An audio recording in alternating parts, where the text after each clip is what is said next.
Meu nome é Márcia Ferreira Silva, eu sou astróloga e também psicóloga e quero dividir com vocês, então, nessa palestra, a verdade por trás dos signos. Tchan, tchan, tchan, tchan. Realmente, um pouco dessa nossa visão, que tentando entender o que está por trás das características manifestas que são mais popularmente conhecidas. Por exemplo, Áries é briguento, Touro, teimoso, Gêmeos, fofoqueiro. Mas o que motiva? Quais são as necessidades básicas de cada configuração, né? Qual que é a problemática central de cada núcleo arquetípico, ok? Então, vamos lá. Eu convido vocês para nessa viagem agora e, com certeza, nós podendo ter esta compreensão, nós vamos ajudar muito mais os nossos clientes e a nós mesmos e as pessoas à nossa volta, ok? Então, vejam, a primeira coisa que nós temos que ter em mente é que a astrologia é uma linguagem arquetípica. Então, não é possível nós estabelecermos, por exemplo, tendências mais problemáticas previamente. Então, não é você olhando para um mapa e acontecendo o seguinte: ah, mas a mulher lá naquela palestra, ela falou que você é de Áries, então você é de tal jeito, você tem tal problema. Não é assim. É o caminho inverso. Vejam a mulherzinha aí voltando no caminho. Quando a pessoa passar por um problema, quando houver um estresse, mas quando eu digo estresse, não é um estresse, fiquei estressada, uma coisa light. Um estresse na vida, situações que mexam, que deixem a pessoa mais insegura psicologicamente, algum adoecimento psíquico. Então, aí sim, aí haverá tendência de determinado arquétipo mostrado em determinada configuração para um tipo de problemática e a utilização de determinadas defesas. Assim como na psicologia existem, então, classificações, por exemplo, para neurose, esquizofrenia ou psicose, existe também essa tendência que nós podemos detectar nos mapas, né, e na astrologia, que é muito rico, é uma linguagem fantástica, e nós também vamos ver que aquele determinado grupo de configurações no mapa terá uma tendência em comum de manifestar as problemáticas de uma maneira semelhante. Tá? E aí é a riqueza da astrologia, que ela nos dá muitas informações, tá? Então, de novo, tendo em mente que nós não falaremos das características manifestas, mas sim de como os conflitos se originam, como que é um nó de cada arquétipo, de cada tônica, tá? E aí, quando nós olharmos para o mapa, nós já poderíamos detectar aquelas tendências, tá? E como eu falarei adiante, não é somente o Sol em cada signo, tá? Mas sim uma tendência, uma tônica no mapa.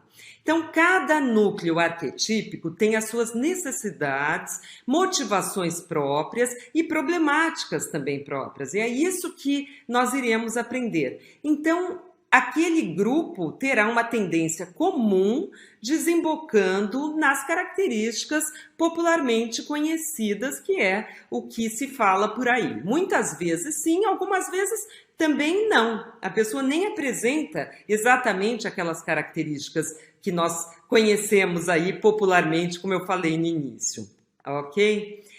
Então, vejam aí as nossas carinhas, os nossos emojis. Vamos olhar primeiro para as carinhas de cima. Então, não é para nós ficarmos bravos, olha, ela falou mal do meu signo, tá?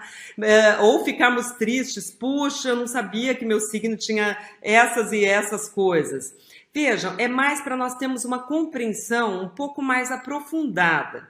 Então, quando a pessoa, como eu disse, passa por problemas, podem haver regressões, ela voltar numa situação psíquica mais primitiva, tá? E como que se dá, digamos, as neuroses ou os adoecimentos? Quando existem partes nossas que nós absolutamente desconhecemos. nós não sabemos que nós as temos. Ou nós reprimimos e fica, então, muitas vezes, dando origem às doenças psicossomáticas, por exemplo, ou em conflitos com as pessoas, ou em ansiedades, angústias que nós sentimos, ou muito provavelmente uma forma que é muito frequente são as projeções, nós projetarmos nas pessoas próximas a nós, tá? Então, quando estas partes nossas não estão integradas ou estão negadas, tá? Estão num canto ali e desconhecidas, elas continuam existindo. Eu também gostaria que não existissem, mas não tem jeito, elas continuam existindo e acabam produzindo todos esses problemas que eu falei. Agora vamos olhar as carinhas de baixo, né? Quando nós temos compreensão, tá? E insight é uma visão para dentro. Não é só aquela compreensão daquele emoji do lado esquerdo, assim, tá legal, eu entendi. Uma compreensão racional, não adianta, tá? Tem que vir junto com uma compreensão mais aprofundada e o emocional vindo junto. São aqueles momentos em que nós nos damos conta profundamente de algum problema que nós temos, de alguma questão e que precisam ser modificadas. É aí que as mudanças acontecem, tá? Então, por nenhum momento, durante essa palestra toda, nós teremos uma leitura reducionista. A pessoa é aquilo. Lembrem-se do caminho inverso da mocinha na estrada lá, tá? Então, a astrologia, ainda mais na nossa visão mais psicológica, nós temos uma compreensão totalmente dinâmica, que todas as questões podem ser conhecidas, transformadas e evoluídas, tá? Então, vejam, nunca será somente o Sol em um determinado signo que nós estaremos falando. Até tem horas que nós vamos personificar, vocês vão ver Áries, Touro, para ter uma linguagem mais simplificadora. Mas o tempo todo nós estaremos falando dos padrões astrológicos, de uma tônica no mapa. E o que eu estou querendo transmitir a vocês é esse olhar para o mapa, que a gente possa bater o olho no mapa e detectar determinadas questões centrais. Então, por exemplo, vocês pegam um mapa que tenha Sol, Lua e Ascendente num signo. Com certeza, isso vai se tratar da tônica e do padrão astrológico que nós vamos abordar a palestra inteira. Se vocês pegam um planeta focal de um T-square ou do Iode, que são as configurações tensas, né?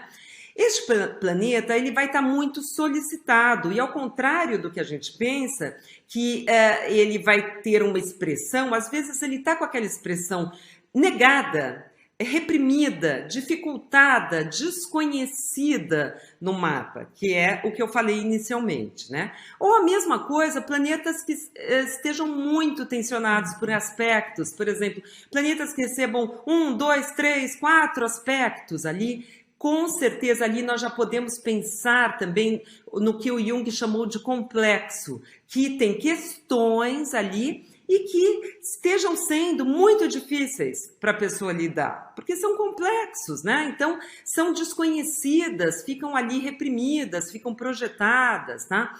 O mesmo se aplica para planetas dispositores. Então, um planeta que dispõe um signo, que tem ali muitos planetas naquele signo, e este dispositor está com todas essas situações, ou tensionado, né, ou muito requisitado. Mesma coisa para planetas angulares, que estejam também muito tensos, ou ficam muito fortes no mapa. Um stellium, que é uma concentração de planetas num determinado signo, com certeza terá também uma expressão daquele arquétipo e também, consequentemente, os núcleos e as problemáticas daquele arquétipo.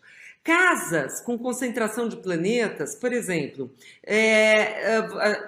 nós estaríamos falando de uma problemática, de um núcleo mais sensível e problemática de peixes. Ah, mas o meu marido, ele é gêmeos, ele não tem nada a ver com aquilo. Pois é, aí que entra o conhecimento da astrologia. Se ele tiver uma casa 12 cheia, também vai se aplicar tudo que nós falarmos aqui da tônica pisciana ou da síndrome pisciana, é a mesma coisa para o planeta regente do signo, Netuno, por exemplo. Ok? Então vamos para a nossa primeira tônica. Agora eu tenho uma notícia boa e uma ruim para dar para vocês. Não iria dar tempo de nós falarmos de todos os arquétipos, tá? Das 12 padrões. Então, eu tive aqui que escolher alguns e essa é a notícia ruim, que não vai dar para nós vermos todos, mas a notícia boa é que nós poderemos ver com mais qualidade, tá? Eu já, por todos esses anos aí, dando aulas, eu chego à conclusão de que eu gosto de explicar de maneira que o aluno entenda bem aquilo. Então, se nós optássemos pela quantidade, iríamos perder na qualidade. Bem, então vamos falar de uma tônica, de uma síndrome taurina ou venusiana, tá? Então, se Vênus estiver em todas aquelas situações que eu falei, também isso vai se aplicar, tá? Então, só tomar uma aguinha. Muito bem. Então, essa fase corresponde à fase de constância objetal. Quando nós falamos objetal, que é um termo muito comum na psicologia, mas não tão comum na astrologia, significa que nós estaremos falando dos objetos amados, de quem ali a criança, o bebê, investe a energia dele para se sentir amado e que essa relação se estabeleça. Então, nessa fase, existe a necessidade dessa constância objetal, de que a mãe não mude simplesmente de ideia e suma, tá? Mas que ela esteja ali para o que der e vier do lado do bebê, que ele possa se sentir vinculado, porque se caso aconteça, é a fase da amamentação, nós estamos falando de fases muito primitivas do desenvolvimento, ok? Ele, então, passará por um medo do abandono e ele vai levar aquilo para a vida dele, com aquele medo do abandono. Então, esta constância do afeto, do cuidado, é fundamental, tá? Uma analogia com o signo de Touro, que é o do meio da estação, que é quando a plantinha precisa ali na terra ficar quietinha para ela poder crescer. Então, isso é absolutamente necessário. O que pode desembocar em problemáticas centrais para Touro? Problemáticas ligadas à oralidade. Por quê? O arquétipo, então, está ligado com essas necessidades afetivas, tá? Ele precisa sentir que ele está está recebendo aquele afeto e que aquilo continua com estabilidade, tá? Então, Touro é muito, rege essa região aqui do pescoço, da garganta. Toda essa questão de oralidade, essa coisa bem orgânica e de retentividade pela necessidade de estabilidade. Então, ele engole, né, o leite, o afeto, e ele precisa que aquilo se mantenha ali dentro, né, que aquilo se retenha. Aí, muitas vezes, é que acaba desembocando nas características manifestas de posse, ciúmes, de querer reter as pessoas ou as experiências, que elas não se mudem com tanta frequência. Por essa questão central dessa retentividade das experiências, tá? Isso, vejam bem, quando acontecer, não é porque a pessoa tem aquele mapa que isso esteja acontecendo. Quando acontecerem problemas nessa temática, tá? A pessoa pode desenvolver os substitutivos do movimento de mamar. Então, é comer em demasia, ou beber em demasia, até falar em demasia, fumar demais, tá? Que são as maneiras que a pessoa encontra simbolicamente de substituir aquela necessidade de ser preenchida do afeto, né? E de reter aquilo. Então, muitas vezes, as temáticas de Touro, de Vênus, desembocam em questões ligadas com dependência, tá? Dependência afetiva e se acomodar numa relação para que aquilo continue, mesmo quando não seja mais o caso daquela relação continuar. Então, como é que nós podemos trabalhar essas temáticas no mapa? Que o mapa vai nos dar essa informação e a pessoa também vai nos trazer as questões difíceis da vida dela. Seriam trabalhos na direção de suprir-se afetivamente, de trabalhar esses sentimentos de dependência que estão lá. Podem estar negados, escondidos, mas estão lá. Tá? Então, seriam essas questões a serem trabalhadas, quer dizer, a pessoa poder encontrar nela mesma, tá? Nela mesma, ela se suprir afetivamente, encontrar os próprios recursos e diminuir as suas questões ligadas à dependência dos afetos. Ok? Para exemplificar o que eu acabei de falar, está aqui o mapa do Tim Maia, que foi um grande cantor e compositor brasileiro, que fez muito sucesso nos anos 70, 80, 90, né? Ele tinha aquela voz grave, e eu imagino que quem não participou dessa época já tem ouvido falar, né? Ele foi realmente muito famoso, ou quem teve a oportunidade de assistir o filme da sua vida, ou o show, né? Sabe do que eu estou falando, né? Que a vida dele foi marcada por uma oralidade impressionante. Ele comia demais, ele consumia muitas drogas, ele bebia demais, ele tinha uma questão central dos relacionamentos, uma dependência afetiva, ele buscava incessantemente relacionamentos amorosos, se decepcionava muito, se sentia rejeitado, algumas vezes rejeitava antes de ser rejeitado, conflitos nas relações amorosas, uma história aí sem fim de toda essa problemática, tá? Bem, aí nós temos, então, Sol, Marte e Mercúrio em Libra e a Lua em Touro. Nós não vamos considerar o ascendente Libra, porque este é um mapa solar do Tim Maia. Nós não temos o horário de nascimento dele, ok? Mas, de qualquer maneira, vejam, existe uma tônica libriana, com certeza, e nós vamos chegar em Libra e vamos ver que tem coisas muito semelhantes. O que eu estou querendo chamar a atenção para vocês é que é um mapa muito venusiano, também com a Lua em Touro, não tem dúvida nenhuma. Então aqui existe toda essa tônica, essa síndrome da oralidade, da retentividade, da dependência afetiva, de buscar nos relacionamentos esse preenchimento afetivo e toda a problemática em relação a isso. Bom, gente, quando ele faleceu, ele estava pesando 140 quilos. Para quem não assistiu o filme, eu absolutamente recomendo. A gente vê com muita nitidez esse mapa, tá ok? Bem, vamos em frente então. Agora aqui, vamos falar um pouquinho dessa tônica ou síndrome geminiana ou mercurial.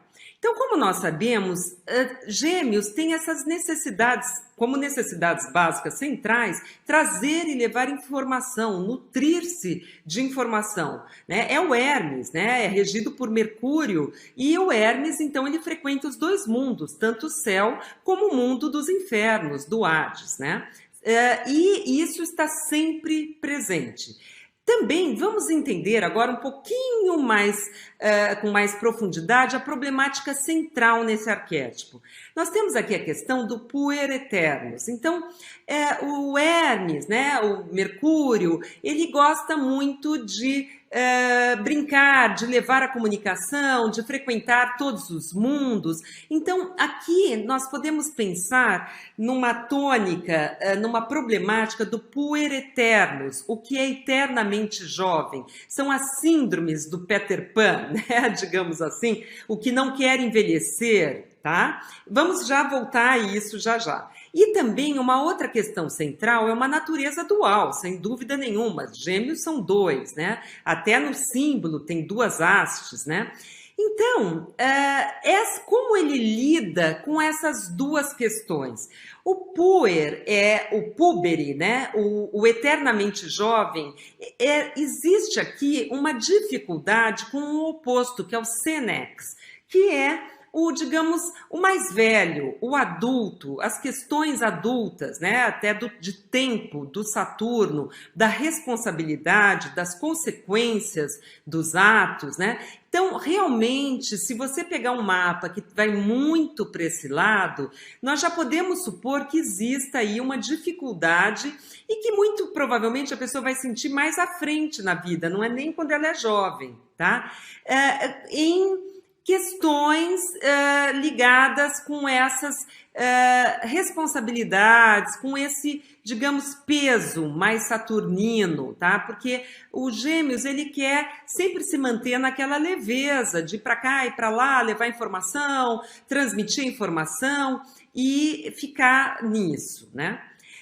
Então, com essa facilidade toda, com esse trânsito todo, é muito fácil ele cair no arquétipo do embusteiro, né, do trickster, aquele que tem soluções e entendimentos tão rápidos, muitas vezes mais rápidos que os outros mortais, né? E é muito fácil ele pegar uma informação aqui, levar para lá e acabar deixando as pessoas no entorno dele caírem em algumas trapaças, né? Ele trapacear, né? E as pessoas se verem aí em encrencas. Olha, o fulano falou aquilo de você, viu? Mas o ciclano falou outra coisa. E, na verdade, para ele é uma grande brincadeira. Ele só queria ali estar frequentando e poder comunicar. E ele comunica, muitas vezes, sem pensar nessa parte do Senex, tá? E tudo que nós falamos, é claro que é inconsciente, tá? Bem, na questão da dualidade, ele lança a mão, como que ele pode ser dois? Porque o Gêmeos é 2 em 1, né, gente? É realmente 2 em 1. Então, como que ele pode, por exemplo, tá ali na turminha e a turminha se divide, fica o time A de um lado e o time B do outro. Como que ele pode ficar inteiro nos dois times? Porque ele continua realmente frequentando tanto o A como o B. Para isso, ele lança a mão de uma certa dissociação. Quando ele está no A, ele está inteiro no A, ele esquece as questões, os conflitos que fizeram o A brigar com o B. E quando ele está no B, ele esquece do A também, ele fica inteiro no B. Então, ele mesmo dissocia, como se fossem compartimentos estanques, totalmente separados, tá? E isso acaba criando uma certa dissociação na personalidade também, porque você separar tanto em compartimentos com tanta facilidade, fica difícil depois integrar, mas quem é você? Mas e você? O que você realmente pensa? Você está ali, está indo bem com um lado, bem com o outro, mas e o teu núcleo central? Qual que é? E é muito fácil ele projetar a sombra, que são as questões difíceis dele também. Se o grupinho A e o B brigaram, porque surgiram ali questões ligadas com raiva ou com ciúmes, questões da sombra, né? Que ele também tem. Infelizmente, ele também tem, todos temos, não adianta negar. E essas questões muitas vezes ele então reprime ou nega aquilo, ou some com aquilo, com algum mecanismo de defesa, e muitas vezes o que nós percebemos é que acaba isso saindo no entorno, nas pessoas próximas, ou em filhos, ou marido, ou esposa, ou irmãos, tá? E ele muito rapidamente se safou ali daquele conflito, ele não fica com o conflito, e a batata quente acaba ficando projetada para essas pessoas próximas, tá? Então, só que aqui, isso é claro que 1, 2, 10 vezes, à medida que a pessoa vai amadurecendo, isso pode resultar em problemas nas relações, ou as pessoas em volta terem problemas, e isso o afeta, é claro. Então, primeiro, a conscientização, que como eu falei, não é pôr a mão na cabeça e falar estou consciente, é um trabalho interno, seja lá de que maneira for esse trabalho, é pelas consciência dessas projeções, assumir o lado do Sênex, assumir o lado das consequências, que existem consequências naquela informação que você transmitiu ali, que era só uma brincadeira, né? Existem consequências dos atos e das informações transmitidas. E tentar integrar os dois lados, ficar mais inteiro nas situações. Integrar, entrar em contato também com as questões difíceis, para poder, sim, eu também tenho o outro lado, eu também penso X, Y, Z, por exemplo, tá? Bem, aqui nós temos, vejam, nos mapas de artistas, fica muito mais óbvio se a gente olhar configurações de stellium, por exemplo, né? Que são muito óbvias. Vejam o caso do Chico Buarque, que ele tem um stellium em Gêmeos ali, Urano, Mercúrio, Lua, Vênus, Sol e Saturno em Gêmeos. Realmente é um caso marcante esse, de uma tônica aí, de uma síndrome geminiana e mercurial. É claro, né, gente, que nós não conhecemos a vida íntima para saber sobre a natureza dual dele ou sobre as projeções. O que nós sabemos que quando eles se separaram, ele e a sua ex-esposa Marieta Severo, houveram rumores de que ele estava traindo-a, né, que esse seria o motivo da separação do casal, mas são especulações, nós absolutamente não temos como saber. O que nós podemos com certeza ver essa expressão dessa tônica, dessa síndrome geminiana e mercurial, é que ele sublimou na própria profissão, porque ele lida com palavras, com comunicação, ele compõe, né, com letras, com toda essa esfera de comunicação, que é uma esfera totalmente geminiana. E que bom que ele tenha sublimado para uma profissão, sublimação é um mecanismo de defesa também, que o Freud que falou desse mecanismo, né?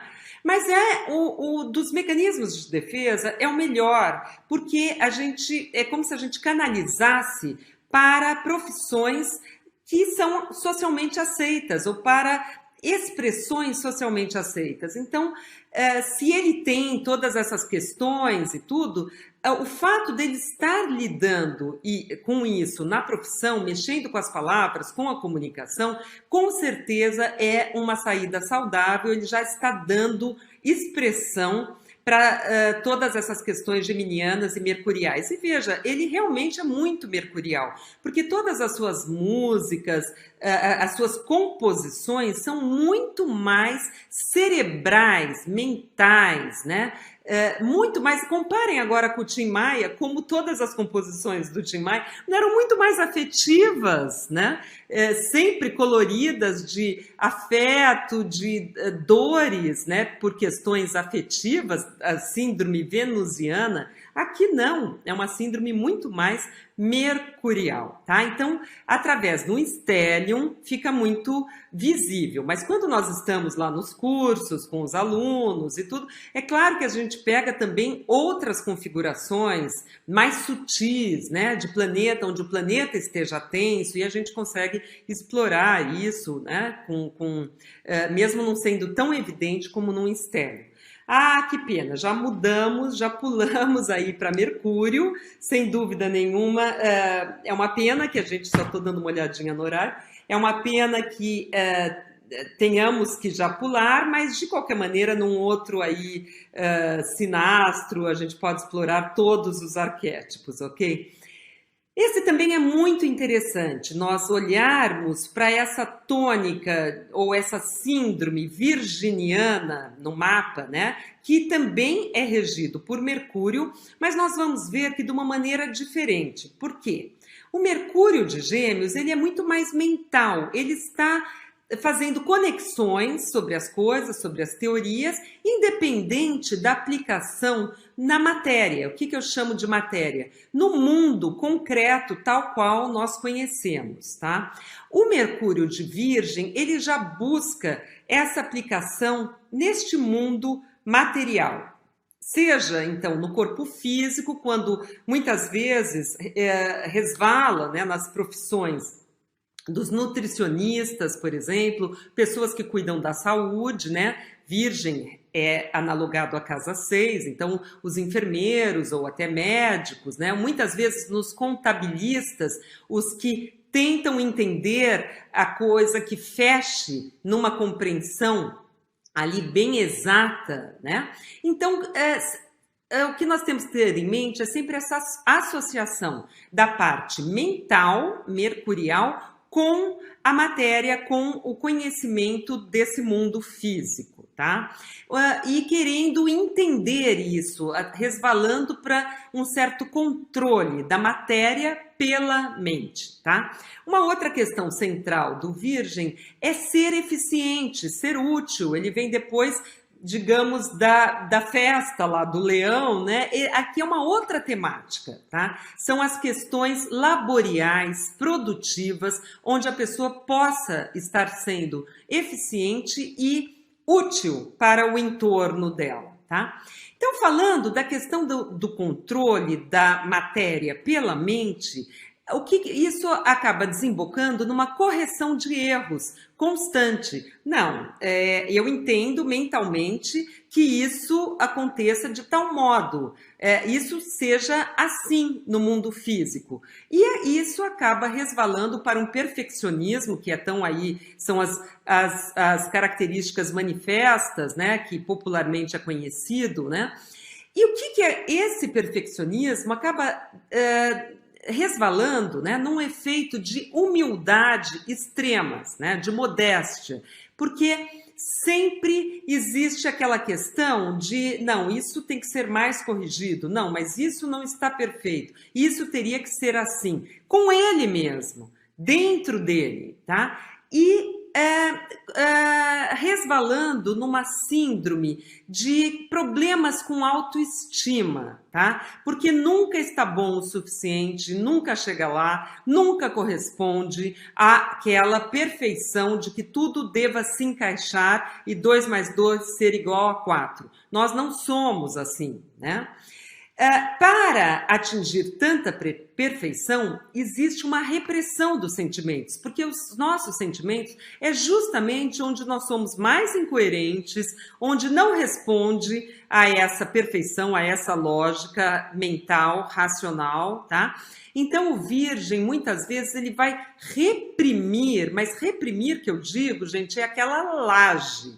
Ele não tem contato com aquela emoção. Se para ele ser eficiente num determinado, digamos, num trabalho, ali num ambiente de trabalho, ele vai reprimir totalmente os sentimentos de ódio, inveja, ciúmes, raiva, tá? Para corresponder àquela utilidade e àquela perfeição exigida ali na família ou no trabalho, em determinada situação, tá?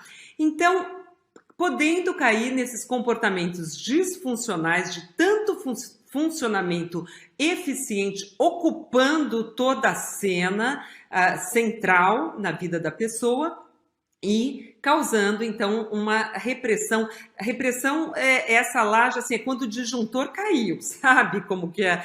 Não tem contato, ele fala, não, realmente eu não sinto isso, e não podemos culpar ninguém, porque é totalmente inconsciente. Então, essa função utilitária, assumindo esse palco central na vida da pessoa, existe toda uma questão mitológica com este arquétipo também, que são as virgens e prostitutas, né? As deusas que eram virgens e prostitutas, que tem uma questão de se vender a uma causa. Então, se isso aqui for ser útil para o ambiente e for ser eficiente, eu me vendo, eu reprimo os meus sentimentos e acabou. Eu vou funcionar daquela maneira. Então, é melhor aqui para todo mundo eu me casar com essa pessoa, eu nem entro no questionamento quais são meus sentimentos lá no fundo, será que eu amo mesmo? Não, assim o externo está funcionando e assim é por aí que eu vou, tá?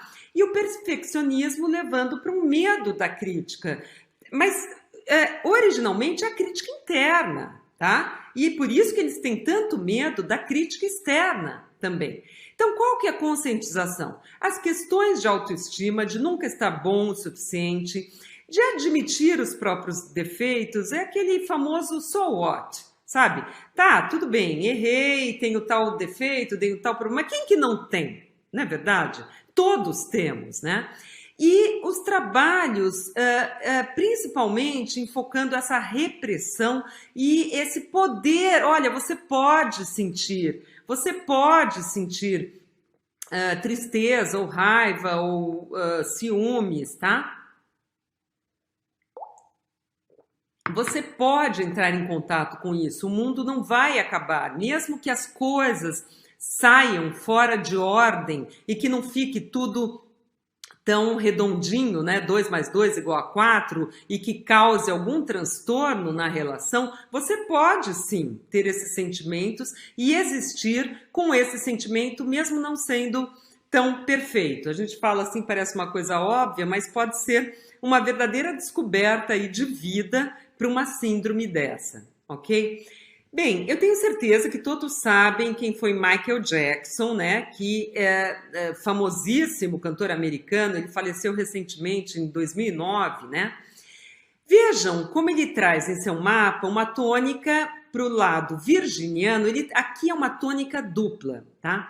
Tanto para o lado virginiano, porque ele tem Sol e Plutão em Virgem, mas também para um lado leonino, né? Que ele tem Mercúrio, Vênus e Urano em Leão, tá? Claro que ele expressou e muito, ele vivia esse arquétipo leonino, ele era centralizador, tinha muita criatividade, brilhava demais nos palcos, né? Sem dúvida nenhuma. Nós só estamos, que isso fica para o caso das síndromes leoninas, tá? Agora aqui nós vamos enfocar e ver como com clareza ele apresentava esse mapa também, com essa síndrome virginiana aí.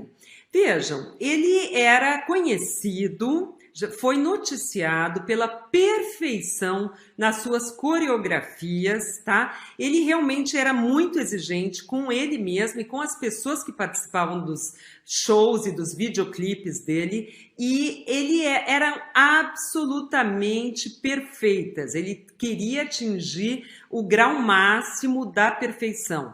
Com o próprio corpo físico dele, né? Ele foi se embranquecendo ao longo do tempo, foi ficando...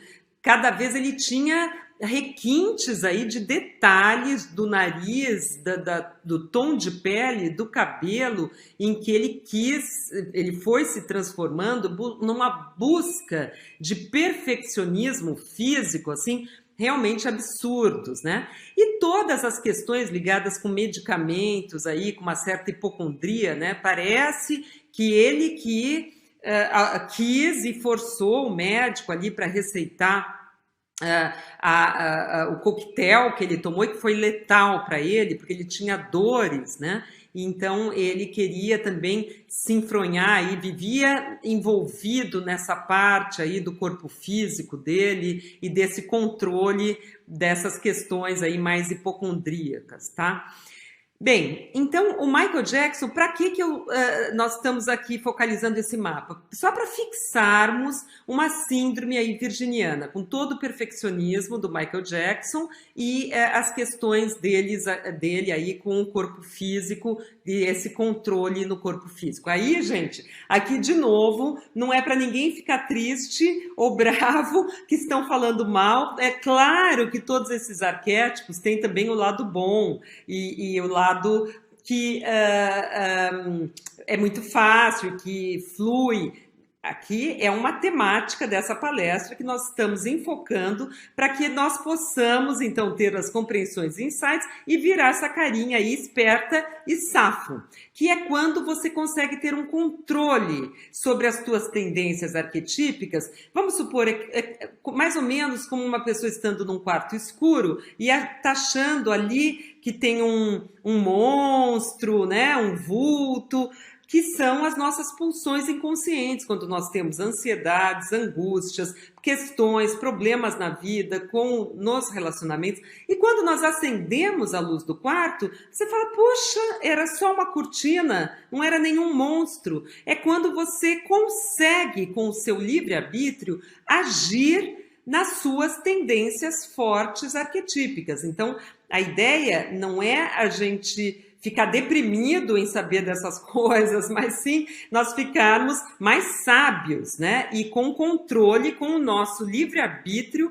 em cima das tendências arquetípicas, tá? Com esse trabalho aqui. Bem, nossa próxima tônica,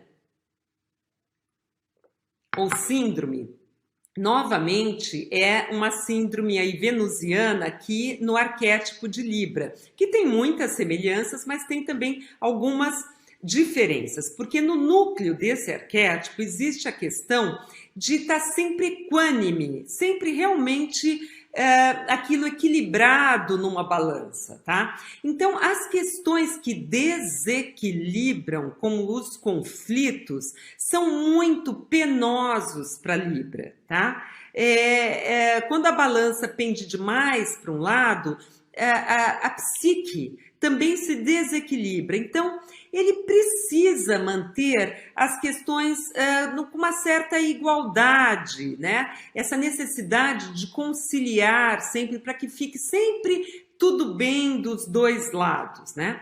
E para ele estar sempre, então, nesse princípio de cooperação, já ligando com a problemática central, porque o Libra, ele é oposto ao Áries. Então, quando nós estamos falando do Libra, lembrando de novo que a pessoa pode não ter o Sol em Libra, mas ter uma tônica forte libriana no mapa. Por exemplo, muitos planetas na casa 7 já vai ser uma temática e uma tônica libriana, tá? Então, o referencial, assim como Áries tem um referencial no próprio umbigo, Libra tem um referencial no outro, é a casa 7 do nosso mapa, tá? E então tem todas essas características manifestas. Libra é muito sociável, ele está sempre se dando bem com todo mundo, e realmente, muitas vezes é isso mesmo.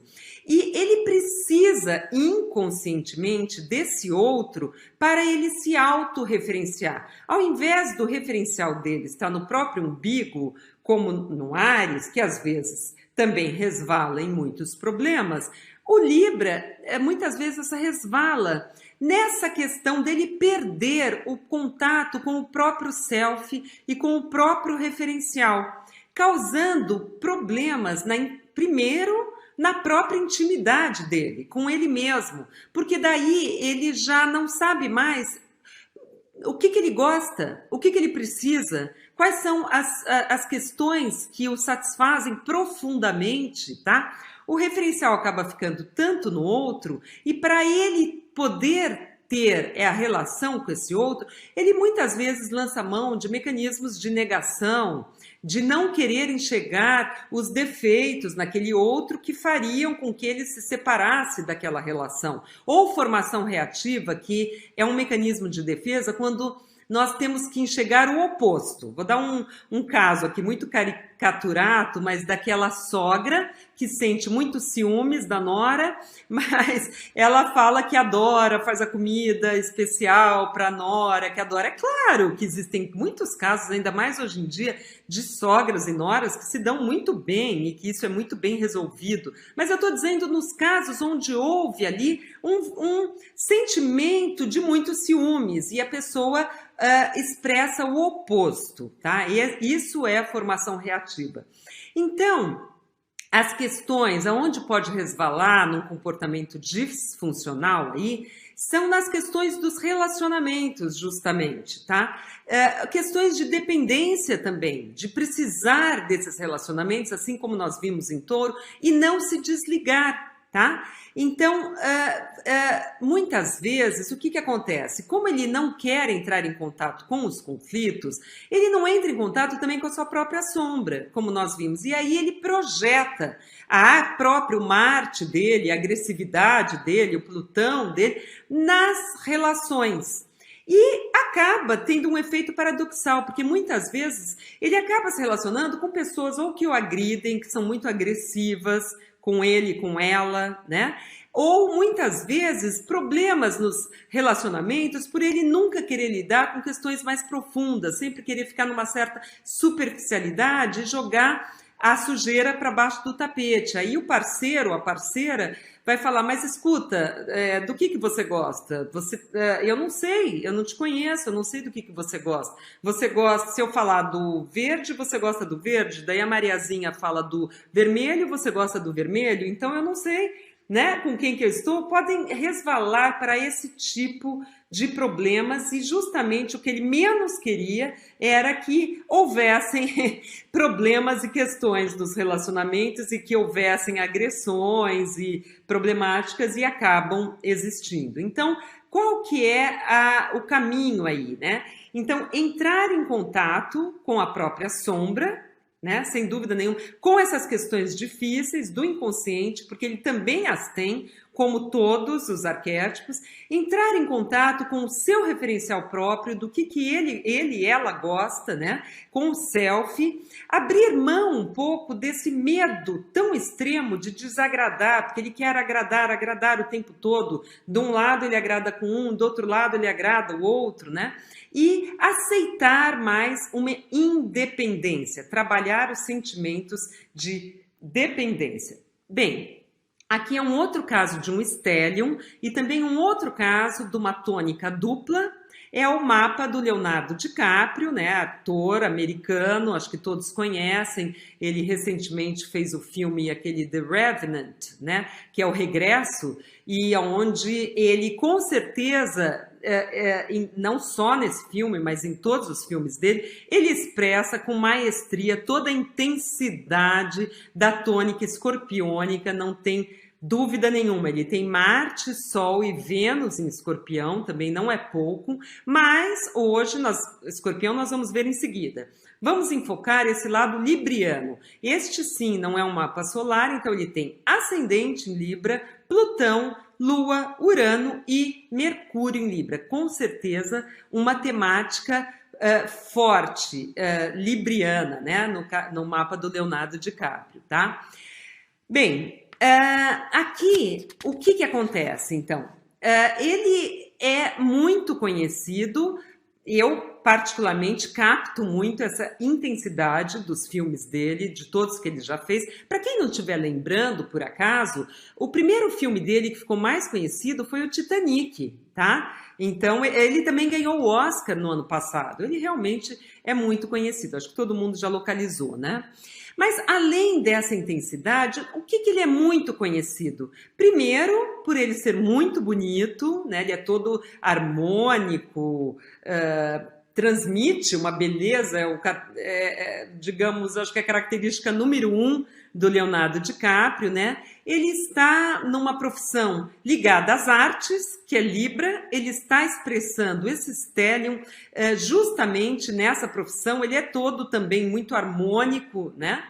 Então, com certeza a gente vê aí essa sublimação para a profissão. Como eu falei, nas figuras públicas é mais fácil a gente ver as sublimações na profissão, ainda mais com o stellium. Em mapas particulares a gente consegue destrinchar melhor, mais sutilmente isso. Então aqui eu estou mostrando uma coisa mais óbvia para vocês, tá?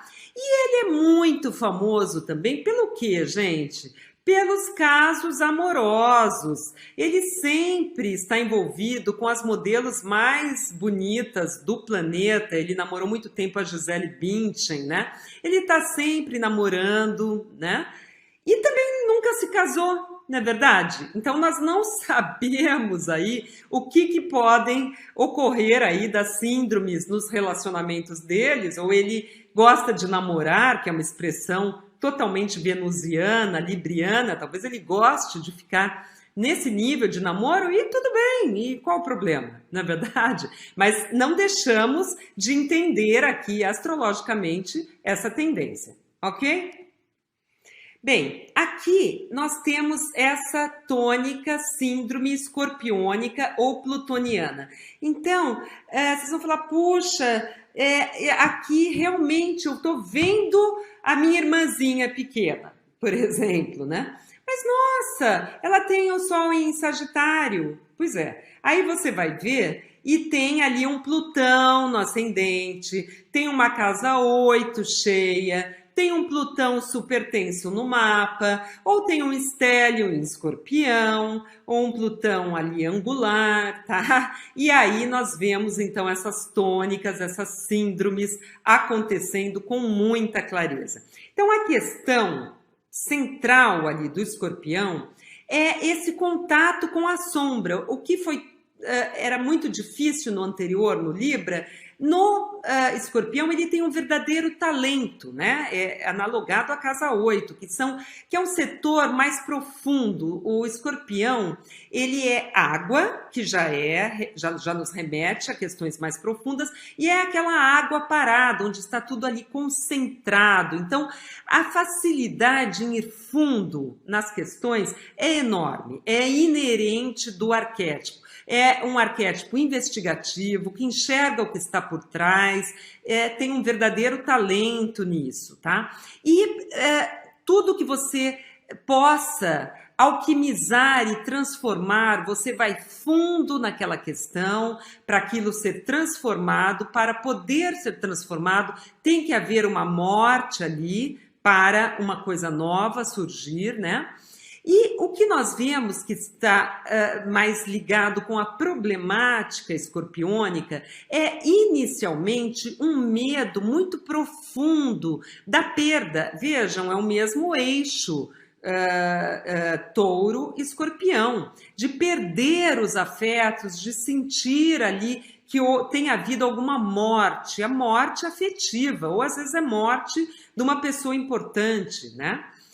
E as questões com sombra que eu falei inicialmente, vejam, quem que consegue conviver o tempo todo em contato com a nossa sombra, os nossos sentimentos mais difíceis que estão no inconsciente, sentimentos de raiva, de ódio, de ciúmes. É claro que ele, mesmo para o escorpião, que ele já tem essa penetrabilidade nas questões mais profundas, é muito difícil, tá? Você pega um mapa, por exemplo, como o do Leonardo DiCaprio, que tem os dois arquétipos muito fortes, eles ficam brigando, então muitas vezes um lado é projetado, né? Então é muito fácil o escorpião projetar todos esses sentimentos difíceis na figura do inimigo. E aí vem aquelas características mais... nossa, o escorpião ele acha que estão sempre...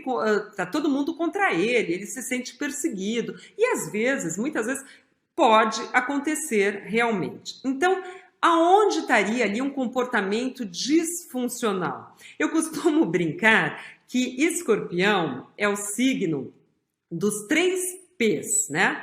De psicólogo, político e das prostitutas, ou da prostituição em geral, né? A gente fala no feminino porque é o mais comumente visto por aí, né? Mas são esses 3 P's. O que tem uma penetrabilidade muito forte a nível da alma, os psicanalistas, né? Os psicólogos que realmente se aprofundam, né? Sexualmente falando, no caso da prostituição, porque a parte sexual é uma parte escorpiônica, que é quando você se funde com o outro, você abre mão, morre a tua individualidade para essa fusão com o outro, né? E pela política, que aí tem casos e casos de políticos aí com tônicas fortes, escorpiônicas, que este medo, bom, se eu não controlar, se eu não tiver poder aqui, seja sexual ou da alma das pessoas, ou através de jogos políticos, eu não vou ser ninguém, eu vou perder essas pessoas, eu vou perder esses afetos. Então, o que eu vou fazer? Eu vou controlar, eu vou manipular, eu vou, através de intimidação ou de jogos de poder, para eu obter os meus afetos e obter o que eu queira, tá? Que as palavras de escorpião são eu desejo, aquele desejo profundo. Então, O problema é resvalar nas intensidades, nos extremos, no tudo ou nada e nas compulsões que muitas vezes essas síndromes acabam caindo, sim, tá? Nós vamos ver nos nossos casos, eu peguei casos bem extremos para a gente fixar isso. Problemática do escorpião é assim, se eu não for como eu quero, não vai ser nada, esse tudo ou nada. Eu tenho que me matar para conseguir tal coisa, porque senão eu vou ser um zero à esquerda. Então, é tudo muito intenso, muito de extremos. Como é que nós vamos trabalhar isso, então? Trabalhar esse medo tão original da perda, que é o que está por trás de tudo, é o que está no fundo de tudo, e de tudo deriva isso, essa consequente necessidade de controle e manipulação, porque não precisa ser assim. Tá? Pode ser mais libriano aqui. Veja, vamos equalizar um pouco isso. Nem tanto o céu, nem tanto o inferno, tá? Será que foi bem assim? Vamos relativizar esse absoluto, que é o que cria muitas vezes as neuroses, quando nós absolutizamos as coisas e não conseguimos relativizar as questões ou os relacionamentos, tá? Será que num outro enfoque seria bem assim mesmo? Então, é mais ou menos por aí.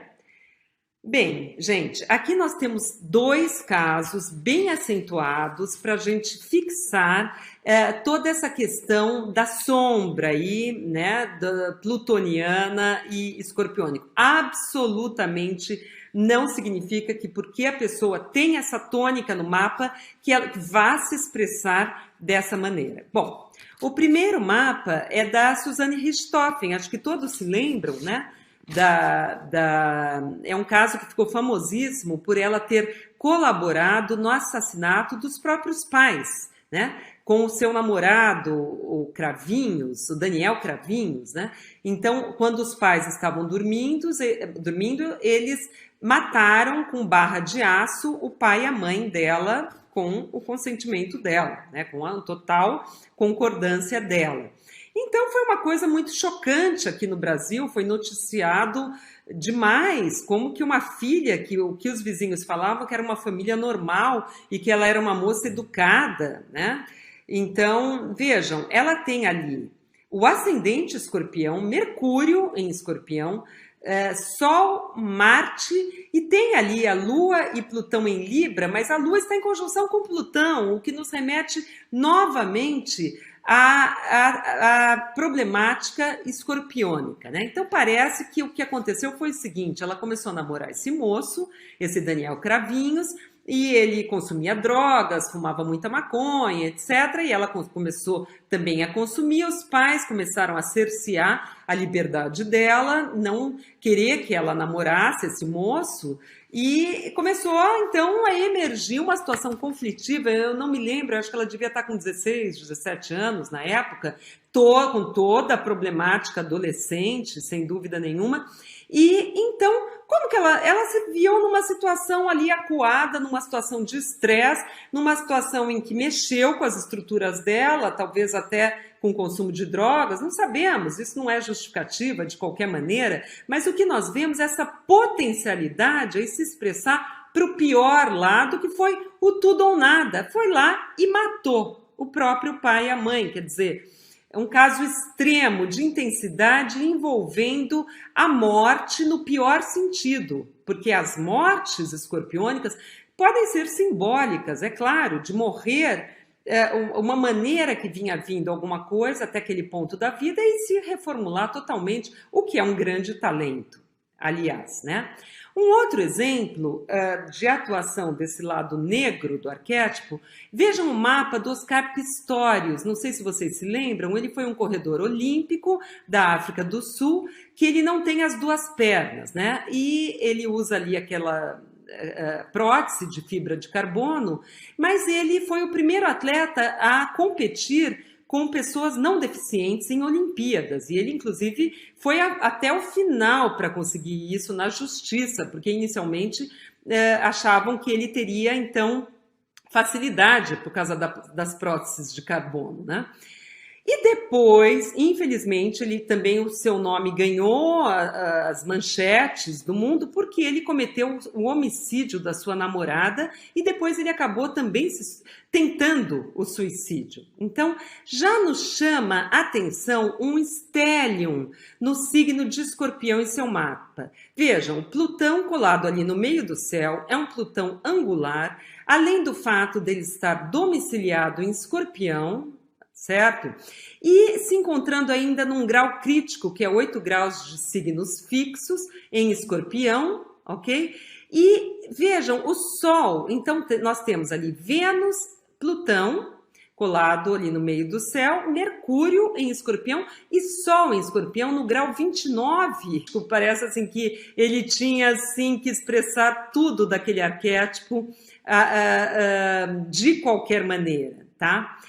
Então, o que aconteceu? Esse Plutão, tão forte, tão atuante, parece que, infelizmente, também se expressou da maneira mais intensa com o significado do Hades, da morte aí, né?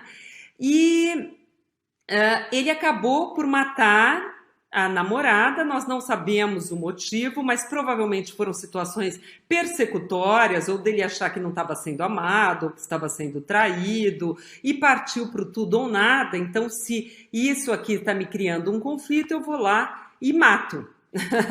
Tá certo? Então, novamente essa expressão e um stellium novamente para fixarmos esse conceito da síndrome escorpiônica, que em outros mapas, 90% dos mapas que cair nas nossas mãos vão se expressar por mortes, transformações, a pessoa se modificando, morrendo estruturas dentro dela, e com certeza é assim que nós vemos 90% dos casos, como eu falei. Bem, a nossa próxima síndrome aí, tônica aquariana, que é a nossa última tônica, a questão central aí do aquário é a questão do distanciamento. Ele consegue olhar para um conflito, para uma situação ou para uma pessoa com total objetividade, sem criticismos ou julgamentos. É um verdadeiro talento do aquariano, né? Não só do Sol em Aquário, mas as síndromes aí uranianas, tá? E o arquétipo traz essa questão aí de casa 11 do social em detrimento do pessoal. Então, se nós pegarmos mapa com muitos planetas na casa 11, nós já podemos pensar nessa questão desse ego grupal, né? Ele então coloca o grupo ou o social na frente do pessoal e ele se identifica com o grupo, que é a maneira dele se encontrar, dele formar o ego próprio, mas é um ego grupal. Então as síndromes já caem para esse lado de uma certa falta de ego até, tá? Uma perspectiva não egóica. Ele consegue ser mas tão distante da situação e olhar com tanta objetividade e olhar as necessidades do grupo ou se identificar com o grupo, que é um termo em inglês que eu acho que expressa muito bem isso, que é o detachment, que é um distanciamento muito grande, um certo desligamento, que pode cair em síndromes de muita frieza, muita falta de calor humano, de agressividade, um desligamento muito grande, um desapego muito grande, aquela coisa do presente ausente. Então você tenta... Mas espera aí, e você? O que você acha? Mas você estava na situação, mas você não sente raiva, não fica triste, a sua namorada te traiu e você... Aí ele vai ter uma generalização, uma teorização, que é um mecanismo de defesa, racionalização. Esse mecanismo de defesa é quando nós temos uma teoria para explicar, não, veja bem, traição é uma questão mundial, é uma questão dos relacionamentos, se eu for... Enfim, ele não entra na intimidade, né? Numa empatia com a pessoa, ou a pessoa chega com ele para um problema e ele cai de novo. Não, isto seres humanos se comportam assim, enfim, tá? A conscientização vai passar pela personalização, pela presença. Ele é o signo oposto do leão, que o leão é o eu quero, né? Ele coloca a vontade dele muito forte, e o aquário muitas vezes abre mão dessa vontade pessoal em prol de atender a essas, digamos, teorias sociais em que ele acredita e que ele segue. E então o trabalho é quebrar essa racionalização e ir num trabalho de personalização, de descobrir o ego individual. Já no leão, que é o oposto, seria um trabalho oposto, porque isso vai estar exacerbado do outro lado lá em leão. Bem, aqui, gente, é interessante, eu trouxe o Romário, que não é um jogador mais atualmente, né?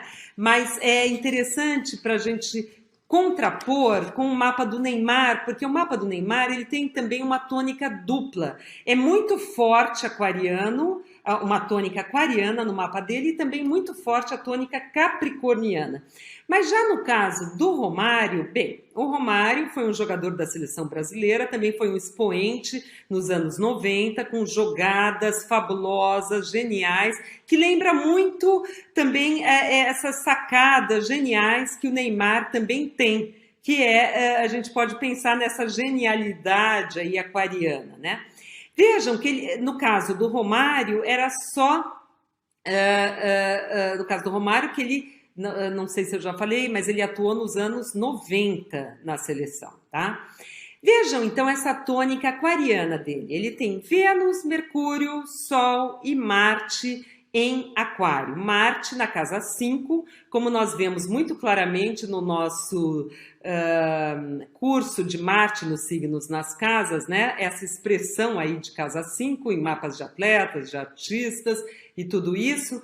E só que a tônica preponderou muito mais para o lado do aquário. O Neymar, ele já tem aquela questão mais com a responsabilidade, com a ambição, com a escalada para o topo, de conseguir também levar mais a sério. Agora, o Romário, ele tinha questões homéricas de desacatar a autoridade, umas questões com rebeldia aquariana, ele chegava atrasado para os treinos, ele gostava de uma boemia, ele queria chegar e treinar na hora que ele quisesse, ou ele achava que ele não precisava treinar, então vivia tendo dissabores com os técnicos, chegou a não ser convocado para uma seleção, sendo que ele poderia estar lá presente, fazer os gols, assim como o Neymar faz, por toda essa rebeldia, esse desacato aí, que é muito típico, né, de uma síndrome uraniana, e a gente pode analisar outras coisas no mapa dele, esse Urano se opondo ao Saturno, enfim, mas vamos focar essa tônica uraniana, tá? Hoje em dia ele inclusive expressa isso na política, porque ele lida com questões sociais, que é uma forma também totalmente aquariana de expressar essa tônica, ok? Bem, gente, eu queria agradecer muito a companhia de vocês e dizer que é assim que nós trabalhamos, procurando entender sempre as questões, como eu falei, para poder ajudar mais os nossos clientes, tá? E é isso que nós procuramos transmitir nos nossos cursos online, que é o no Astro CEAP, e nós temos também o nosso site principal, que ali onde tudo começou, dos cursos presenciais, que é no astrologiacap.com.br, e também nós temos esse trabalho dessa certificação internacional, que já é muito aceita em muitos lugares do mundo, que é esse trabalho aí da certificação do ISAR. Então, eu espero que vocês possam ter compartilhado e aprendido bastante sobre essas questões todas de como ter esse olhar mais aprofundado em um mapa, em uma configuração, ok? Muito obrigada, um abraço a todos. Olá! Hoje nós iremos conhecer como são os cursos online do CEAP por dentro. Veja como os nossos cursos são por dentro. Essa é a página de entrada de um dos cursos, onde você tem diversas lições, como vocês podem ver, e cada lição tem o seu questionário. E depois, ainda no final, você tem uma avaliação, que é a nossa avaliação final, sobre tudo que foi visto no curso, e ainda a apostila em PDF para ser baixada. Por exemplo, veja a página inicial de uma de nossas apostilas. Agora, essas são as nossas videoaulas. É um diferencial muito importante nos cursos online do CEAP é que a cada lição você conta com uma videoaula correspondente, mostrando cada tópico que está sendo explicado em vídeo com animações do assunto em pauta. E veja ainda abaixo o conteúdo de uma das lições com o texto explicativo. Por exemplo, nesse exemplo, como nós vimos no vídeo das casas opostas, veja como fica fácil, assim, entender cada tópico ainda, além do vídeo, com o texto explicativo. Veja este outro exemplo em que abordamos os aspectos e os planetas, tudo sempre bastante elucidativo e muito fácil para a compreensão do aluno, pois cada tópico vai sendo mostrado no vídeo paulatinamente, seguindo o tempo da compreensão do aluno. Entre em nossa página de inscrições e veja quanto material disponível você terá acesso. Conheça a variedade de cursos que você poderá se inscrever e você terá 300 páginas de apostilas com textos explicativos e mais de 20 horas de videoaulas gravadas. Os cursos do CEAP são bastante robustos e completos e com muita informação, sempre com o embasamento da psicologia, desde a primeira lição da primeira aula. Venha estudar astrologia no CEAP. O Centro de Estudos de Astrologia Psicológica é uma escola com um sequencial completo, onde o aluno é certificado a cada módulo e a cada nível, com um currículo de formação aprovado internacionalmente, pois é uma escola afiliada ao ISAR. ISAR é um órgão mundialmente respeitado, International Society for Astrological Research, com sede nos Estados Unidos, e, portanto, os cursos do CEAP atendem aos critérios deste órgão internacional. Então, não sendo cursos soltos na internet, mas sim vinculados a toda essa grade de formação. Esperamos você!